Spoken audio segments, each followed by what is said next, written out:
Hello everyone and welcome back to my channel. I am Alice, and in today's video I want to share with you my 5 best tips to always look cool and be cool in the extreme heat.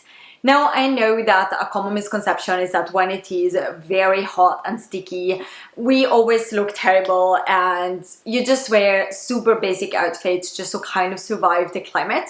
But in reality, you can very easily look very elegant and put together while at the same time be appropriate for the temperature. Having lived for like 30 years in Italy where the temperature easily reaches 40 degrees, I do have quite some tips for you. So without further ado, let's get into it.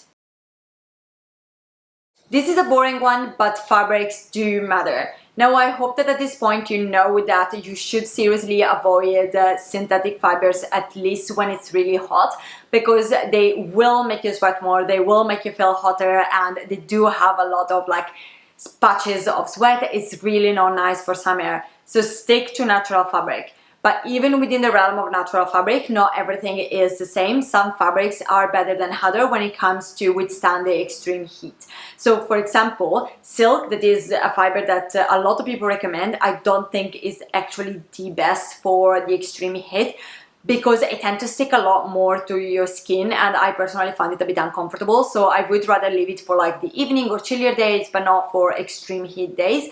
What I do tend to stick to is cotton and linen. These two are truly the absolute best fabric when it comes to withstand the heat, so stick to those. And speaking about fabric, it is really important to check not only the outer layer but also the lining. That's because a lot of summer clothes, either because they are white or because they're transphorated, they do tend to have a lining, and this is not a problem. Actually, it can be very good. The problem though is that a lot of brands, they do make the outer lining in a natural material, and then the inside lining is actually in synthetic material, especially like normally it's polyester or acrylic. And that is terrible because the inner lining is what actually is closer to your skin. So it would paradoxically be better the other way around, because at least if the inner lining is cotton or linen, it is a lot more breathable. So definitely pay attention to your inner lining as well. You should go for something that is completely done in a natural material. If you already have items with, let's say, the wrong lining, don't throw it away. There are solutions to that. If you really want to, you can bring it to a tailor and change the lining. Otherwise, what I do more often is just I cut the lining, and if it's feasible, I just wear it without a lining. Otherwise, I do have a white camisole that I use in this kind of situation as a like separate lining, and it works perfectly fine. My next tip is to avoid anything that is too tight on your skin. Now, personally, I actually prefer fitted cuts compared to oversized cuts.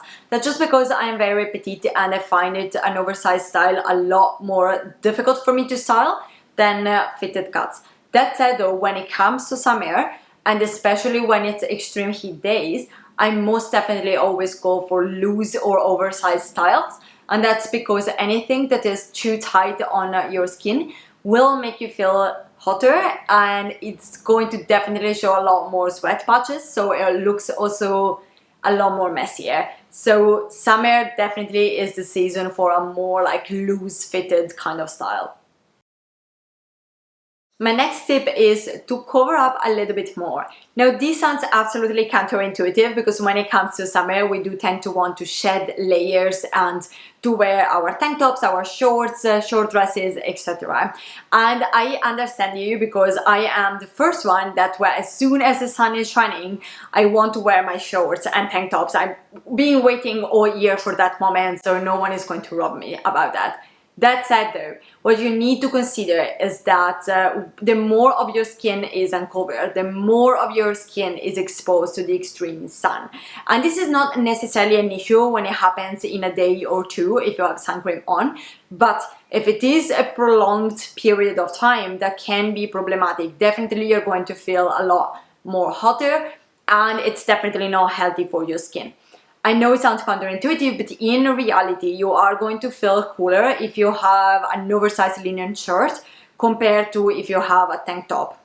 So what I would say is which is what I do, to be honest, when I am on a holiday and I am for a longer period of time under the like really biting sun. I alternate what I wear. So I do wear one day my shorts, and the day after I might wear like my long flowy dress. In this way I kind of give a break to my skin, so it's not consistently always exposed to the sun, but it has a little bit of a break. And speaking of another obvious here, you should always go for lighter color, because I do not remember the science behind this fact, but it is true that lighter color will make you feel cooler compared to darker color. And this is something that sadly I will have to consider that my grandma was right. I was someone that was famous in my family because I tend to wear black even on the beach, and everyone was laughing at me. And now that I'm 30 and older and wiser, I have to admit that they were right. So that is why now I generally only wear white in summer, because it does make me feel a lot more cooler. Now, you don't have to only wear white, obviously, especially if you don't like white. Any light color will do the trick. So if you have something that is baby blue, pastel color, yellow, any color like this will do the trick. And my last tip is to choose your accessory wisely.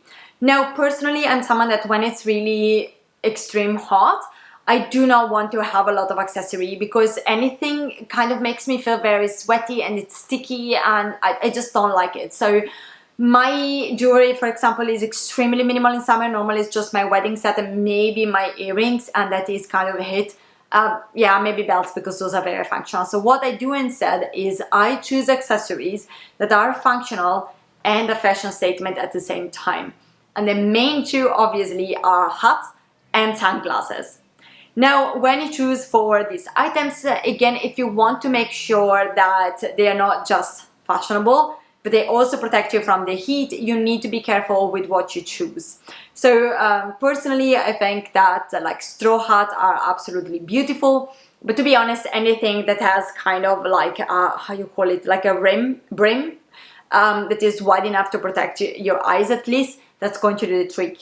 Similar with sunglasses, I would definitely say avoid any kind of sunglasses that are either too small or that have a very, very clear lens. I've seen so many sunglasses that are absolutely super cool, where the lenses is very, very light, and maybe in colors like pink, baby blue, and they are very cool. That said though, they do not protect your eyes. So when it comes to sunglasses, in the extreme heat, it's always better to have something that is bigger and darker. That was it for today. So if you arrived here, please let me know. Is there any tip I've been missing? Is there anything else that you would add? Please let it know in the comments so that we can all learn from each other. And if you enjoyed this video, as always, please give it a thumbs up and maybe consider subscribing to my channel. And until next time, bye!